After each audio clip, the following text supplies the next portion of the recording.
ত্বকের রং বদলে যাওয়ার নামই হলো পিগমেন্টেশন বা হাইপার পিগমেন্টেশন।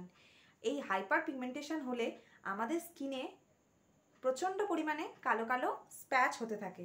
তো এটা শুধু সূর্যের তাপেও হতে পারে, আর সূর্যের তাপে যেটাকে আমরা সানট্যান বলি সেটা হয়, আর পিগমেন্টেশন যেটা অনেক দিন ধরে বহু বছর ধরে স্টে করে আমাদের স্কিনে, প্রচণ্ড পরিমাণে দাগ ছোপ হয়ে যায়। তো এইগুলো কিভাবে রিমুভ করব ঘরোয়া উপায়ে আজকের ভিডিও সেটা নিয়েই। তো বন্ধুরা দেখতে থাকো আজকের ভিডিও।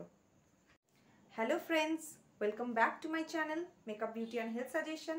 আমি স্নেহা আজকে তোমাদের জন্য অ্যানাদার বিউটি টিপস ভিডিও নিয়ে চলে এসেছি। আজকে আমি তোমাদের সাথে শেয়ার করছি কিভাবে আমরা পিগমেন্টেশনের প্রবলেমকে বা মোলাজমাকে দূর করতে পারবো ঘরোয়া উপায়। তো বন্ধুরা জেনে নিই, যখন স্কিন টোন গাঢ় হতে শুরু করে সেটাকেই বলা হয় পিগমেন্টেশন। তা গোটা শরীরে ছড়িয়ে যেতে পারে, কখনো কখনো মুখে হয়, যার দাগ খুব স্পষ্টভাবে আমাদের মুখে ফুটে ওঠে। তো এটা আমরা কিছু সহজ রেমেডি দিয়েই দূর করতে পারবো। আর এই মোলাজমা বা পিগমেন্টেশন হলে আমাদের স্কিনে কখন হয়, যখন আমাদের মুখে প্রচণ্ড পরিমাণে পিম্পলস বেরোয়। তো এই পিম্পলসকে যখন আমরা বা অ্যাকনিগুলোকে আমরা নখ দিয়ে খুঁটি বা প্রচণ্ড পরিমাণে প্রেস করি, তো তখনই আমাদের স্কিনে এই ধরনের দাগছোপ হয়ে যেতে পারে। বা সান ট্যান থেকেও কখনো কখনো হয়, যেটা দীর্ঘ অনেক সময় ধরে আমাদের স্কিনে একদম জেঁকে বসে এই দাগগুলো। তো আজকে যে আমি ঘরোয়া রেমেডিটা তোমাদের সাথে শেয়ার করব, সেটাতে তোমরা খুব সহজেই এই পিগমেন্টেশনকে দূর করতে পারবে। তো দেখে নাও আজকের ভিডিও কিভাবে আমি এই পিগমেন্টেশনের প্রবলেমকে খুব সহজেই। আর বন্ধুরা এই রেমেডিটা আমরা সপ্তাহে কিভাবে করব আমি তোমাদের সাথে বলছি সেটা।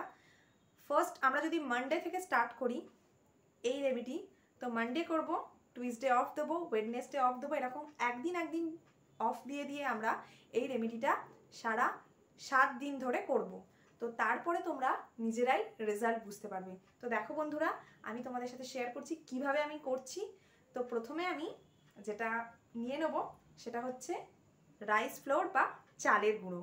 তো আমি কিছুটা পরিমাণ 1 টেবিল স্পুন আমি চালের গুঁড়ো নিয়ে নিলাম, আর তাতে মিশিয়ে নিচ্ছি কিছুটা পরিমাণ লেবুর রস। তো বন্ধুরা এই লেবুর রস আমাদের স্কিনের ব্লিচিং এজেন্ট আছে, ভিটামিন সি আছে লেবুর রসে, যেটা আমাদের স্কিন থেকে এই হাইপার পিগমেন্টেশনের প্রবলেমকে একদম দূর করে দেবে। তো আমরা ফার্স্টে এই দুটো ইনগ্রিডিয়েন্টসকে ভালোভাবে মিক্সড করে একটা স্ক্রাবার বানিয়ে নেবো, যেটা আমরা আমাদের ফেসটাকে প্রথমে ক্লিন করে নেবো। দেন দেখো বন্ধুরা আমি যেভাবে অ্যাপ্লাই করছি আমার ফেসে, তোমরাও ঠিক সেইভাবে অ্যাপ্লাই করবে। কখনোই এতে চালের গুঁড়ো রয়েছে, প্রচণ্ড টিনি টিনি পার্টিকেলস রয়েছে চালের গুঁড়োর, যেহেতু এটা সেদ্ধ হওয়া চাল না, চালের গুঁড়ো। তো আমরা আমাদের ফেসে এটাকে হালকা হালকাভাবে মাসাজ করে করে অ্যাপ্লাই করব। তো সার্কুলার মোশনে করব, একদম এটাকে প্রচণ্ড পরিমাণে রগড়াবো না। তো আমরা যদি এটাকে প্রচুর পরিমাণে রগড়ে দিই তাহলে কিন্তু প্রবলেম হতে পারে। আর বন্ধুরা যাদের এই মুহূর্তে স্কিনে প্রচণ্ড অ্যাকনি পিম্পলস হয়ে রয়েছে, তারা এই রেমেডিটা একদম করো না, তাহলে ওটা আরও ড্যামেজ হয়ে যেতে পারে। যাদের অ্যাকনি হয়েছিল ঠিক হয়ে গেছে, দেন দাগগুলো প্রচণ্ড পরিমাণে হয়ে রয়েছে, তারা এই রেমেডিটা অবশ্যই অ্যাপ্লাই করো।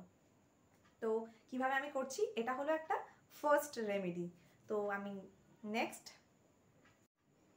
তো দেখতে পাচ্ছ বন্ধুরা আমি কিভাবে অ্যাপ্লাই করছি। দেন আমি এটাকে মাসাজ 5 মিনিট মতো মাসাজ দেব। দেন প্লেন জল দিয়ে আস্তে আস্তে আমরা ধুয়ে ফেলবো, তাহলেই আমাদের ফার্স্ট রেমেডি ডান হয়ে যাবে। তো এরপর চলে যাচ্ছি আমি নেক্সট রেমেডির দিকে।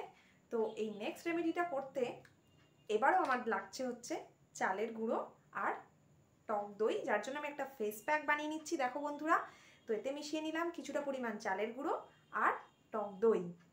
আর যদি তোমরা পারো একটু রোজ ওয়াটারও দিয়ে দাও। আর তোমাদের কাছে যাদের কাছে স্যান্ডেলউড পাউডার রয়েছে বা চন্দনের গুঁড়ো, তো তোমরা এটাও মিশিয়ে নিতে পারো। তো ভালোভাবে একটা থিক পেস্ট আমরা বানিয়ে নেব। দেন ফেসে এটাকে আমি অ্যাপ্লাই করব। তো এই ফেস প্যাক তোমাদের স্কিন থেকে যে কোনো রকমের দাগ ছোপকে অবশ্যই দূর করে দেবে। তো দেখো বন্ধুরা আমি যেভাবে অ্যাপ্লাই করছি তোমরাও ঠিক এইভাবে অ্যাপ্লাই করতে থাকো। তো বন্ধুরা এটাকে আমরা বেশ কিছুক্ষণ এই ফেস প্যাকটিকে আমাদের ফেসের অ্যাপ্লাই করে রাখবো। প্রচণ্ড পরিমাণে শুকনো হবে না, জাস্ট একটু অল্প অল্প ভিজে ভিজে থাকবে, তারপর আমরা আস্তে আস্তে ফার্স্টে জল দিয়ে আমরা মুখটাকে ভিজিয়ে নেব, দিয়ে আলতো আলতোভাবে জেন্টলি আমরা এই ফেস প্যাককে রিমুভ করব। কখনোই আমরা আমাদের স্কিনে ঘষাঘষি করব না। তো এইভাবে আমরা যদি উইকলি করতে থাকি, যেভাবে আমি তোমাদেরকে শেয়ার করলাম, তাহলে দেখো তোমাদের স্কিন থেকে যে কোনো ধরনের দাগছোপ দূর হয়ে যাচ্ছে। তো বন্ধুরা, এবার দেখো আমি তোমাদের সাথে শেয়ার করে দিচ্ছি কিভাবে আমি এটিকে আমার ফেসে অ্যাপ্লাই করছি। খুব হালকা হাতে জেন্টলি আমি এই ফেস প্যাকটিকে আমাদের ফেসে অ্যাপ্লাই করব। তো সবই তো তোমাদেরকে আমি ভিডিওর মাধ্যমে শেয়ার করে দিচ্ছি বন্ধুরা। দেখো আমার ফুল ফেসে এটা লাগানো কমপ্লিট হয়ে গেছে। এবার আমি 10-15 মিনিট এটাকে রাখবো। প্রচণ্ড শুকনো হবে না, আবার প্রচণ্ড ভিজে ভিজেও থাকবে না। দেখো একটা হয়ে রয়েছে। দেন আমি এটাকে ধুয়ে নেব। তো ধুয়ে নিতেই প্রথম ইউজেই, ফার্স্ট অ্যাপ্লিকেশানেই দেখো আমার স্কিনটা কতটা গ্লো করছে। তো তোমরা অবশ্যই এই রেমেডি বাড়িতে ব্যবহার করো। আস্তে আস্তে তোমাদের স্কিন থেকে যে কোনো ধরনের দাগছোপ একদমই রিমুভ হয়ে যাবে। তো পিগমেন্টেশনের জন্য এই চালের গুলো হচ্ছে বার্দ। তো বন্ধুরা, আজকের এই বিউটি টিপস ভিডিওটি কেমন লাগলো অবশ্যই কমেন্ট করে জানাও। ভালো লাগলে লাইক, কমেন্ট ও শেয়ার। আর যদি আরও ভালো লাগে চ্যানেলটিকে সাবস্ক্রাইব করে দাও, আর পাশে থাকা বেল আইকনটিও প্রেস করে দিও, তাহলে ভিডিও নোটিফিকেশান সবার প্রথমে তোমাদের কাছে পৌঁছাবে। আর আবারও অনেক ধন্যবাদ আমার চ্যানেলের সাথে থাকার জন্য। আমার পাশে থেকো, সাথে থেকো, আর অবশ্যই আমার চ্যানেলের সাথে জুড়ে থেকো। তো দেখা হবে নেক্সট ভিডিওতে।